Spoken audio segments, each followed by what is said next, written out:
welcome back to What Would You Ask podcast. My next guest, and I say this a lot, but I'm not saying I don't mean it sometimes, but I'm really excited that she's here because she's one of those early season kind of jettison the whole program, right? It's like we were just talking about Tiffany and Omar and some of those people that came in with really cool ideas. Here's another one, right? That she is the creator of Daisy Cakes. Remember Daisy Cakes? South Carolina Southern Charm. I was a New York City guy, right? And I moved to Raleigh. I thought I was going to go there for 2 years, work in an executive role with Sprint. I stayed 12 years. And I'm telling you what, it wasn't the job. It was the weather, the people, unbelievable people in the Carolinas. I mean, unbelievable. We're hustling, bustling, 100 miles a minute. Go down there. It's chill. You know, they're making stuff with the best ingredients. They're not trying to cut corners. Not saying my New York friends are trying to do that, but that's what we did. And making all the stuff with the best natural ingredients, making your cakes taste real good. I would go on sales calls and people like, "Are you married, Nick?" Anyway, that's another story. The cake recipes were handed down from grandmother to grandmother. I think we've seen in the updates, right? With, Kim in there with her grandmother, and they were stirring up. I mean, really cool stuff. And I'm excited to have her. She appeared in ABC hit show Shark Tank Season 2, Episode 6. We want to know the episode, don't we? Wow. Right? Very good. I didn't know that. Kim Nelson, welcome to What Would You Ask podcast. I'm glad you're here. Glad to be here. Thank you. All bright and early on this Friday morning. I know. And Kim just told me, I want to tell you guys this. She's probably going to get mad at me for telling you this, but she just told me, I said to Brody and Sean, my guys here on the screen, and I said, "Hey, it's Friday, right?" And Kim said, "Yeah, and I have Sunday off." And I asked her about that off camera, and she said she takes one day off a month. So you guys that are building businesses and thinking about going on Shark Tank and building these empires, which Kim has built, look at the effort. One day a month. My God, I try to create a 3-day weekend every single week. It's possible. Anyway, welcome to the show. Take us to the beginning of Daisy Cakes and how that inspired, and your grandmother and grandmother and grandmother beyond that inspired you to make these recipes and then turn it into a business. Well, that is true because my mother's grandmother, about the grandmother thing, my mother's grandmother baked the pound cake, baked everything in a wood stove. So she would sit there on her chair or stool actually and, regulate the temperature by the amount of wood that she would put in there. And Mama said that you were never allowed to go in the house because if you ran across the floor or slammed the door, the cake would fall.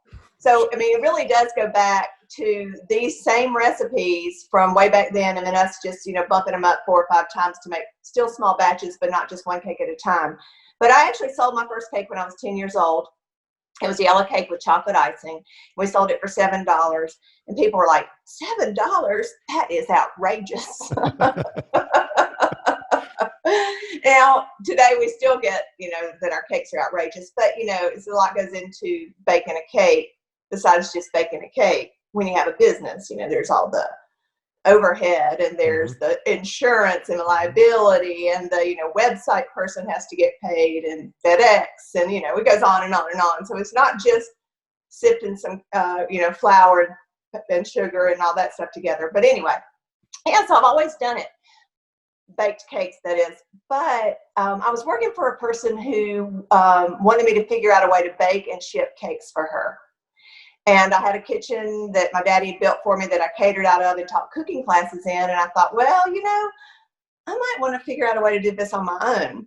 So in June of 2009, Mom and I started Daisy Cakes. We took about 3 months to figure out the recipes and how to, like I said, bump them up from one cake to maybe 4 or 5 in the mixer. And that's what we did. And that was in 2009. We went to a couple junior league shows in Louisiana, Texas, and then a friend of mine called me and said, "You should try to see about getting on this show called Shark Tank," which I'd never heard of because it had only ever been season 1. And so I hung up the phone from him. Actually, this was in June of 2010. Hung up the phone from him, went to abc.com, Shark Tank casting. At that time, you just had to upload your name, age, website, product description, and a picture. And Mindy, the casting producer, called me the very next day that started the 3-month process of trying to get on the show or trying to be deemed worthy to apply. Right. And 3 months later, I was deemed worthy and pitched on Halloween 2010. Wow. So take us through that. You're in Culver City, just like everybody else, or is that okay? Yes, that was well, it was funny because my friend he from Port Barrel Barbecue, they were season 1. Yep. Well, they were put up in like just a very basic hotel, Right. and they had to cook their barbecue like on a hot little burner thing in the room. Yes, a George Foreman grill, I think, because I interviewed. Yeah, maybe it was. But it was something like so. Yeah. You know, like let's go camping on a Coleman stove kind of moment. Exactly right. I interviewed Heath on Monday, so he told her that story. He's phenomenal, but that was so funny.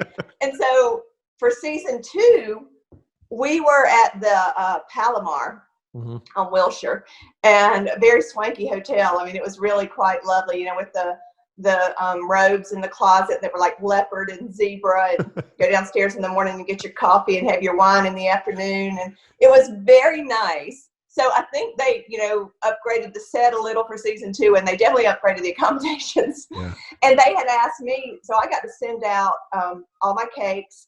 They rented a big freezer to store them in, had a food stylist there. And so they went, and I'm telling you this because they went like way over to make everything really, really nice, which I appreciated so much. But when it came down time to cut the cakes, they didn't have a knife. Oh, there was no knife. So we busted open some of those little plastic, silverware kits that you get when you have to-go food. Yeah. So we had one of those plastic knives, and I was sawing the cakes. That is so funny. with those knives, and which is why the coconut cake is really hard.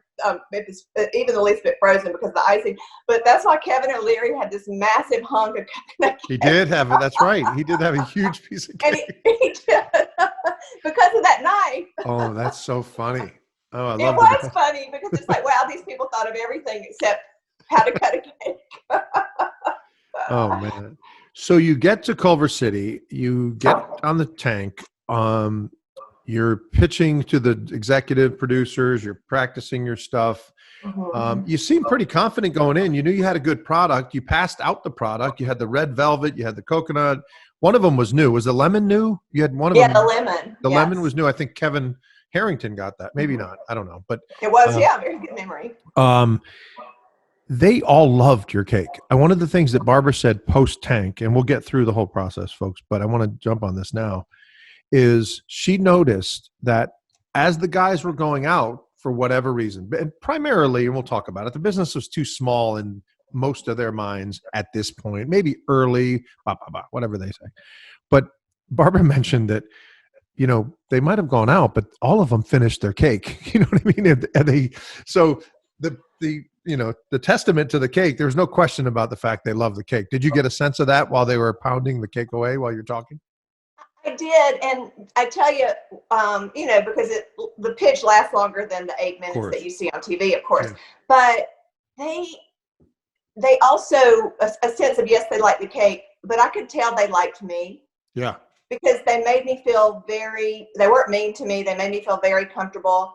And one time I went up, Barbara wanted to see the packaging. So I took the container up, and then she opened it with the cellophane and the doily and all that. And when I went up, I handed it to her, and I just stood there, and we were talking. And Damon says, "Kim, you need to get back on your mark." And I was like, oh, okay. So I run back over, get back on my mark, because I was just, at that point, had certainly settled in and was just standing there having a conversation. And then a little bit later on, when I was talking about the lemon cake and the lemon curd, I went over and got a container and took it up there and was standing in front of Damon, and we were talking about the lemon curd, and he was like, "Kim, you need to get back on your mark." And I was like, "Oh my gosh, not again." So I had just, was off my mark, and he told me to get back. Not in a mean way, but like, you need to get back over there. So anyway, they were very nice to me. And, as each of them were going out, I still, I just went in, not like big-headed thinking, oh, I got this, because I had witnessed some of those people. And needless to say, they didn't get a deal. Yeah. But I just kept thinking, I knew I had a good product, and they put their pants on the same way I do. And I'm going to try to, just not to be disrespectful, but just to say, they're just normal people like I am, and let me go in there and, do my thing. And you did. Your pitch was good. Your Q&A was good. I mean, you did a good job in there. Let's go to a few of the members' questions. Joe where's Joe? Patterson, New Jersey. He wants to know, what were the key points of the presentation you felt the Sharks needed to understand? Was there something about the cakes and distribution? What was it about them that you wanted them to understand? Even the history of them, maybe. That's maybe part of it too, right? They didn't quite grasp the concept of driving to, with a freezer truck to the junior league shows. I remember Damon didn't even know what that was, because they were thinking distribution at a big event where you go and, try to decide if you want to start carrying products or whatever. Right. Probably what he was used to with FUBU and clothes. But yeah, that was, they didn't get that concept of, we drive around, we sample cakes, people can buy them, or then they become a customer by going to our website and ordering the cakes. So at that point, that was true, that was all we had done. We sold $27,000 worth of cakes in 3 months. Yep. And then, just getting the grasp of that concept of how do you start this business when that's all you've done, and then you're going to try to ship, and how do people know about you? I mean, I understood that, but, I didn't even think about that.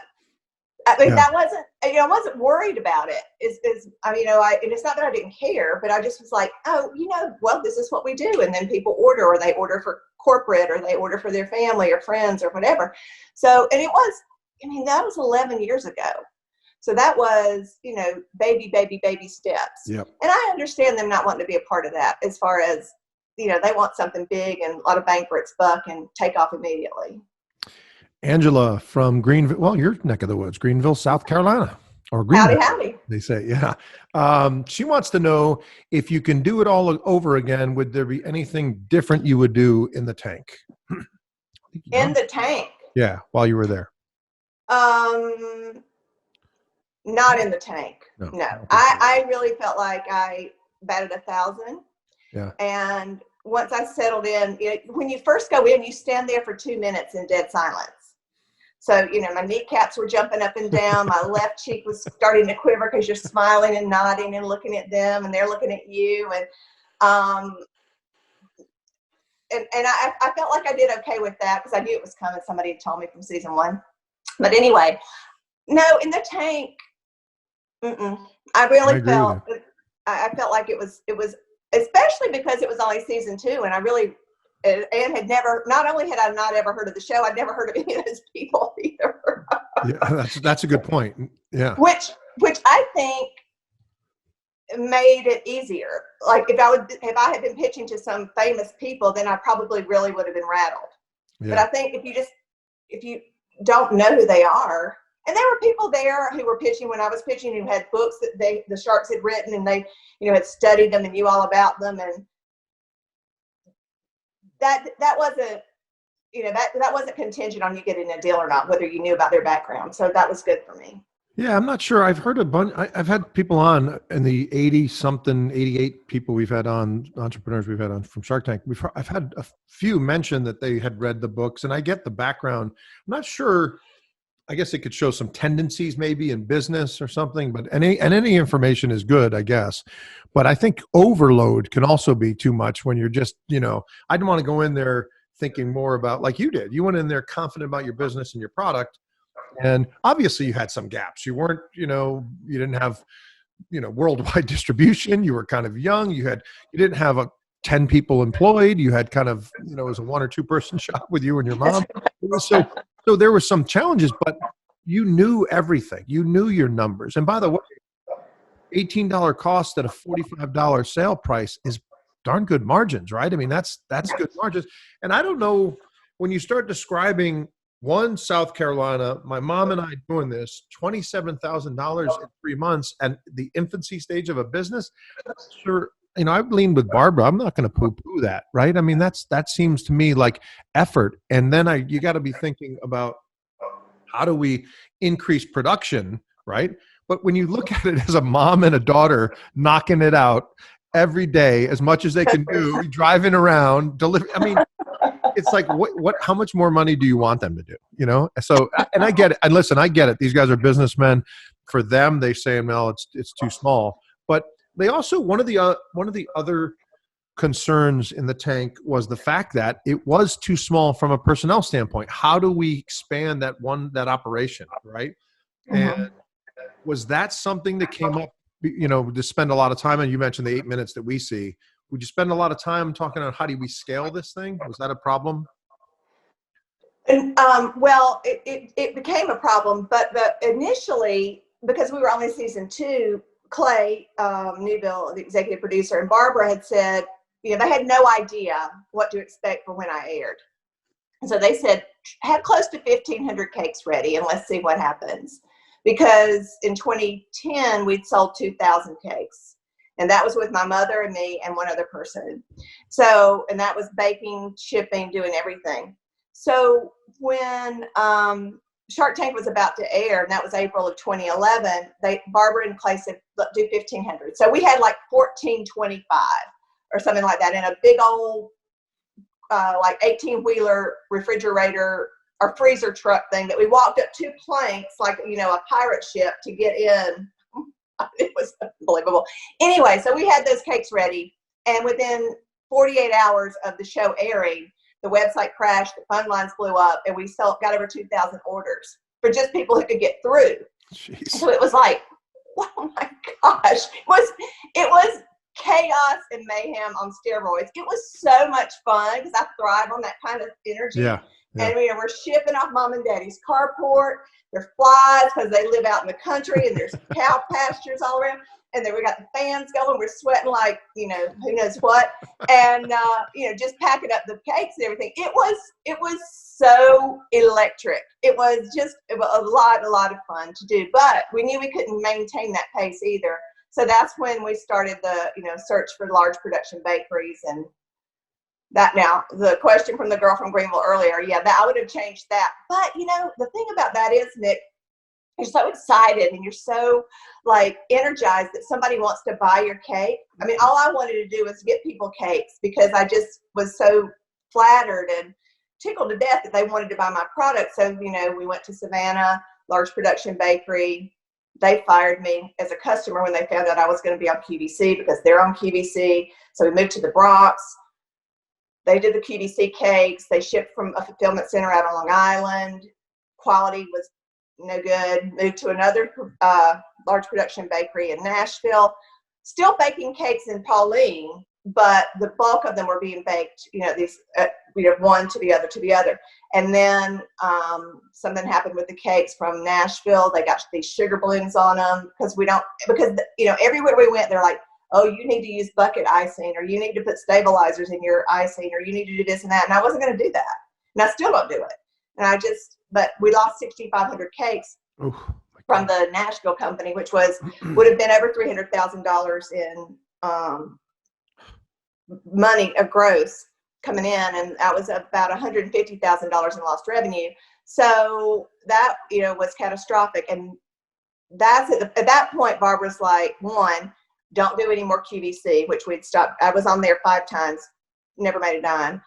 And then lost money. And then she said, you got to go back to Pauline and just bake the cakes there. Let people know ahead of time to order. Not because we bake ahead of time, but get in line so we know how many cakes to bake for next week to ship out. So it was, oh my gosh. I mean, you're like, woo, woo, woo, just this crazy roller coaster ride. But we see, and and I appreciate you explaining that to everybody because everybody cares about what's going on with Daisy Cakes. But we saw in the updates, and you've had a few of them, that, one of them was specific to that distribution and baking problem, right? First of all, I've become an expert on entrepreneurs and the challenges and when they pivot, and it's so, and this is why I do it, because it's really interesting to me, and I'm not self-centered, and hopefully it's interesting to everybody else. But one of the key things I found out about entrepreneurs is 2 things. One is their work ethic is it's unmatched. They're just workaholics. Number two is, and with the number one, I guess, number 1A is they are willing to risk. Number two is they fail a lot. They fail a lot. And they don't look down at, they just keep rolling. I mean, that's part of building a business is failure. And show me somebody that built a successful business without failing. I really want to see that, because along that journey, you're learning lessons all the way through. And I got that from one of the updates when you said, we pulled it all back in to home. We brought everything home. And because out here in the Bronx, it wasn't, the quality was bad. And out here we lost revenue because it was just chaos. And then here it wasn't, we had problems. You brought it back home.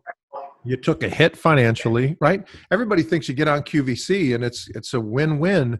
That experience. Now, why is that? Is it because the price is so low and the quantity so high, but ultimately hopefully it's a wash, right? It's more of an advertisement than it is a moneymaker. Is that fair? Well, not for what we do. I mean, let's say you were selling coffee mugs, and you might pay $1 for them, and it's this be all end all coffee mug that you're selling for $25 on QVC. Well, they are 55%, yes. And they do not fluctuate. They no matter who you are, it's 55%. And then for us, the cost of what we do is not. I mean, it's expensive, right? It's a lot of labor. I say labor of love that's involved in making these cakes. So it's not just, I'm going to order some coffee mugs and I'm going to sell them. There is lots and lots of moving parts to making a cake. So that did not work for us. But we were also told from the very first time when Barbara and I were sitting there with a QVC sales rep person saying, for every cake you sell on QVC, you're going to sell 6 or 7 on your website. And Barbara said, bullshit. She really? Yeah, because she didn't believe it for 1 second. And you know what? She was absolutely right, because QVC customers are very loyal to QVC. Right, they're buying. And it's not QVC. like a tube of, she compared it to a tube of mascara, right? You buy a tube of mascara, $30, whatever it is, and you try it, you love it, then you can go to the store and buy it. Not the same with a more expensive item like a cake. And you have to include whatever they're selling it for has to include the shipping. Right. Which is FedEx doesn't operate for free. The shipping containers aren't free. Dry ice isn't free. Somebody to pack all that stuff up at the fulfillment center isn't free. So it was, oh my gosh. I mean, listen, it's a great company, obviously, and they know what they're doing. But for my product and the way we do it, it was not, it wasn't for us. And we lost money every time. And we never saw any increase in sales. Revenue, yeah. So we touched on the Shark Tank effect. I want to go back to the tank and what your deal with Barbara and how that evolved, and tell everybody a little bit about the due diligence you have to go through at the end. Before I do, just a side note, because I'm interviewing Tracy on Monday, Tracy Noonan from Wicked Good. Yeah. Have you ever spoke and connected? Because you guys have similar business. One's cupcakes, one's, cakes. But have you guys ever connected in any way or no? Well, we were at an event together in New York City one time that Kevin and Barbara were involved in. Oh, okay. And so she and her daughter Danny were there, and actually I think the whole family was there. So yeah, I have. Cool. Yeah. Because it's just, they're it's great, like high energy. They've got a good product. Cool. So let's go back to, you end up with the deal. You were asking for 50 for 25, I believe. Mm-hmm. And I think that's what Barbara gave you. I mean, and then she had like $1 per cake or something until she got her money back.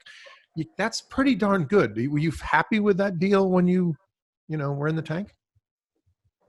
I was happy with it. Yes, I was more than happy with it. And, she came over right at, when she was like, yeah. So she came over and she put her hands on my arms and she looked me dead in the eye and she said, I love you. And I was like, oh my gosh, because in the South, if somebody says, I love you, you say, I love you too. And yeah, I mean, we really did connect, and we're still connected. I mean, she's still, yes, she's my business partner and a mentor, but she's also a friend. And I love her. And it was, for me, she was the perfect shark. Absolutely. That's great. So we get a lot of questions, Kim, about what happens post tank, and it's not necessarily about the negotiated deal. It's more about when are you contacted. So you walk out the door with a deal, you're high-fiving and all that. You don't know if you're going to air, because I know the producers tell you at Right. every step of the way, you don't know if you're going to air. But anyway, down the road, that airing will happen eventually. In your case, it does. But when is the next time you talk to Barbara or someone for her team? When does that connection happen, post tank? As soon as you walk off the set, they take your mic off. You go back to now this is how it was for me, or Yep. season 2 anyway, or our people. You go back to your dressing room, and you get a 45-minute interview with a psychiatrist. Yeah. And to make sure you're going to be okay for the next year, you have her card. I still have her card, actually, Laurel, LA Shrink. But you get that, and then right after that, Barbara's Shark Tank person walks in with your due diligence package. And that's something you take with you and say, hey, send back to us, and then we'll get together and we'll talk about it, kind of thing. When's the first contact with Barbara herself? Is that weeks later? Does it tell us about it? I think it was probably, let's see, that was in October. I did not have, okay, so that was October 31st. All of November goes by, not a word. I did my due diligence package. It's that hurry up and wait. So that's, you hurry up, get that back in, because I'll make sure all my numbers were, jobbed and everything. Yep. Then all of December, not a word from Shark Tank. All of January, not a word. Talk about consuming wine. Lord have mercy. I was dying because, again, you don't know, right? And when you say no contact, you're talking about Clay, you're talking about Barbara, you're talking about Barbara's team, you're talking about nobody. The psychiatrist didn't call you to check in. Nobody. I was in agony. It was like, my husband was like, well, did you hear from them today? No. So but prior to, doing working on your pitch with your producers and all that, it was Sony would come up on the dial, because we had a landline at the time in the caller ID. So I'd see Sony, nothing. And it was early February, the phone rings. I'm in the kitchen cooking supper. And I was like, oh my God. I answered the phone, and she said, hi, Kim. And I'm like, hey. She said, this is Becky Blitz from Shark Tank. And I was like, I just started busting out crying. And I said, does this mean I'm going to make it on the air? I'm sure she thought this woman is mental, because I was about to that point. No, I was beyond that. It was crazy. And she was like, she was so calm. And she was like, yeah, I was calling to schedule your home package. We'd like to come and, shoot. It's like, oh my God. But first you have to get a call with Laurel, because we're not sure you're sane. Yeah, really. We think you need some medication. So then you're good to go. You're elated. All of that stuff. You're ordering flowers. You're rearranging the furniture. You're cleaning all the, vacuuming dust. The house has never been so clean. And then Barbara finally gets in touch with you, or does that still not happen around that time? Yes, that was about, I guess it was the end of February. So they came in February. We did the shoot. And then shortly thereafter is so it was a very, very, very long time. And it was not until then that I got my money, because I needed that money to product, because we were going to need about $36,000 just to buy the butter and sugar and cream cheese and eggs and all that stuff to make the cakes for the airing, and the website and boxes. And so that $50,000 was gone just like that. Yeah. Has Barbara's involvement, again, you tell me what you want to tell us, but if you called her up today, when's she going to return your call? 2 weeks from now, 2 days from now, or 2 hours from now? She would answer the phone if I called her. Wow. If I texted her, she's going to respond within a matter of a few minutes. I text her a lot, because I like her to know what I'm doing. Yeah. As far as these Halloween cakes that we're getting ready to put on the website, or I was in LA a couple weeks ago filming a segment for Dr. Phil, and I got to stay at her place. for the weekend. So I went to her place on a Friday night because they were the Dr. Phil thing was filmed on a Friday and a Monday, so I had the weekend. And even though the Dr. Phil show put me up at my favorite hotel, which is the Roosevelt, which I've only ever gone there for drinks, not to actually stay in, but I was on the top floor and anyway. But it was very smoky in Hollywood, so I thought, well, I'll go stay at Barbara's place because it's at the beach. And so Friday night, I went to the grocery store, got some stuff, and I'm staying in her place till Sunday late afternoon. I couldn't tell you the last time I did that. I actually sat for 2 days and did nothing. So tell us this though, because this is inside and this is good stuff. Little thing, because I'm going to get questions from our listeners and viewers that say, well, why didn't you ask her, how did she get the keys? Like, I'll get that question. So I'm going to ask you, how did you get into the place? Where did you mail you? Did someone meet you? Did they pick you up? How did you get into her place? I drove because I'd driven from Vegas to LA and for the show, and because she can't fly, and the key was under the flower just like everybody else. That's so funny. That's awesome. I will get that question. That's why I had to ask you. And can I tell you the place? Yeah. Okay, it's in a trailer park. Oh, okay. It's in a trailer park. It's a trailer. Oh. That on the outside looks like any trailer. Not necessarily, but just it's a trailer. Got it. And you walk in, and it's unlike any trailer you've ever been in your life. It was funny. Beautiful. But Nick, I've stayed at her home in New York City many times.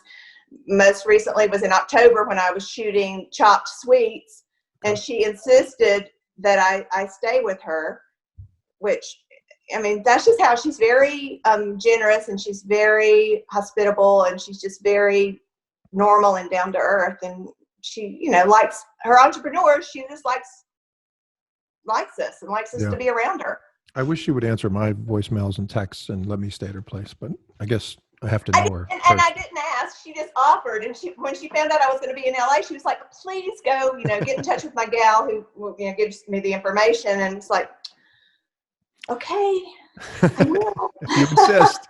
That's so cool. I hear really good. I hear good things about most of the sharks and all the sharks. Everybody has a war story with one of them somewhere, but for the most part, these are people that are buying into you as much as they're buying, or more. They're as much as they're buying into your business. And Barbara and Mark and most of them are really buying into the entrepreneur. And some of the people on the tank through the years, and I challenge anybody to say they've watched more Shark Tank than I have during this series. But some of the times, I remember Mark Cuban a couple times will say, I'm not real thrilled with your product, but I love you. And I love your mind and your ideas. And blah, blah, blah. He also, Stefan from Tower Paddle Boards, interviewed a few weeks ago. Mark said to him, I'm going to buy in. I'm going to give you more than you want, more than you asked for, because I want control of your next ideas. And I want first right of refusal. He's saying the paddleboard's going to be good, but I want your mind. And I get a lot of that. These people are buying you. And I think Barbara does a really good job. Every time I interview someone from Barbara, they're very religious to her. Like they really care about her aside from just the business. It becomes personal too. And I'm amazed that I think I have a couple friends, but she's got so many friends, not only business partners. She has this network of friends, which is a really cool story. Anyway, that's just my monologue for that. Tell everybody what's going on today with Daisy Cakes. How has it evolved since the tank? What's going on? By the way, I want to ask you before you answer that. What did you guys come up with a unique FedEx relationship or something? I watched some piece of film about you guys working out a deal with FedEx. Tell us a little bit about that, because I thought it was kind of unique. Wow. I tell you, I'm a firm believer, and I've told my children this, it's not what you know, it's who you know. Yeah. And I don't want you to think I'm telling you I'm not being boastful. I'm just telling you, for me, I am like one of the luckiest people you will ever talk to. I always seem to be in the right, I mean, yes, the fluctuation of highs and lows, but I always seem to be in the right place at the right time. So right after Shark Tank airing, we had horrible issues with UPS. And then Brett and Rob, my two FedEx guys, come riding in like knights on shining armor, and they kind of like, I feel like they just rescued my business as far as the shipping debacle, because we were losing so much money. And so things went great. Just huge difference for us with FedEx. And then I met, I don't even know how, but anyway, I've met some people up the chain in Memphis, and got invited to some FedEx events, and I always speak very highly of them and how they really made a difference in my business. So I don't even know how it all came about, besides Brett and them coming to visit. But we did a couple of FedEx commercials, and and even got invited down to the FedEx Cup in Atlanta, where cool. Four nights at the Ritz-Carlton, and it could be worse. Exclusive pass to the FedEx trailer on the 18th green, and riding in the bus over to East Lake with this lovely couple seat behind me across the aisle, and I had an extra ticket for the FedEx tent because my husband hadn't come yet. So I was offering, maybe I had two extra ones because I said my son too, but anyway, so I'm offering them, would they like these tickets to to go there, because I knew they had to be somehow connected. Right. And it was Ricky Fowler's grandparents. Holy cow! Did they have tickets? Oh yeah, they were. They had exclusive everything, but it was just so funny. I didn't know who they were. That's so funny. Would you like these tickets? Well, we're here to watch our grandson. And I was like, oh, who's your grandson? And they were Ricky Fowler. The top 10 of the PGA. So that is so cool. Anyway, listen, you get one day off, but geez, you lived the life too. Come on. There's another side of it that's pretty darn cool to be Kim Nelson, right? Come on. It's unbelievable. And, we had our Shark Tank retreat. We have about every 15 months or so. We had it in Puerto Rico back in December. The Barbara one, right? That's the Barbara one. Yeah. That's cool. So, we go there, and we're at this beautiful hotel in Old San Juan. And, she rents a big catamaran, and we all go out on the water and to this little island for the day. And I'm telling you, she treats us like, you would think that we're just making her millions. Daisy Cakes is not, but maybe some of the other people are. But, it's interesting, Nick, because we all have just this great love for each other. We're like a bunch of brothers and sisters, really, in a good way, because we're very similar personalities, and very extroverted, and just, work hard, play hard, yes. Awesome. So tell everybody about Daisy Cakes. New flavors, new distribution. Oh, yeah. Tell us all about it. I get a little distracted. No, that's good. I love your stories. Your stories are the best. So yeah, I've only ever lived in Spartanburg, South Carolina my whole life. Told my husband before I married him 31 years ago that I was never leaving, because I'm an only child, mom and daddy, my friends. Right. I'm just don't think for 1 minute, but I'm moving to Philadelphia, where he's from.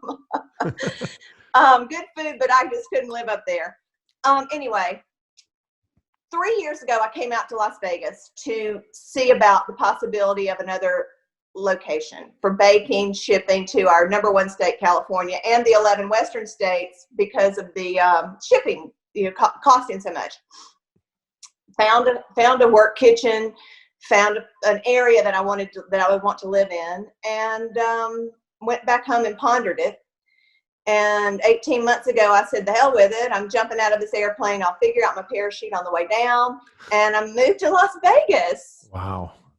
And started Daisy Cakes West to better serve, my 11 Western state customers, and signed a 6-month lease, renewed it. And then at that time, renewed it for another year, because it's paying off. It was the right decision.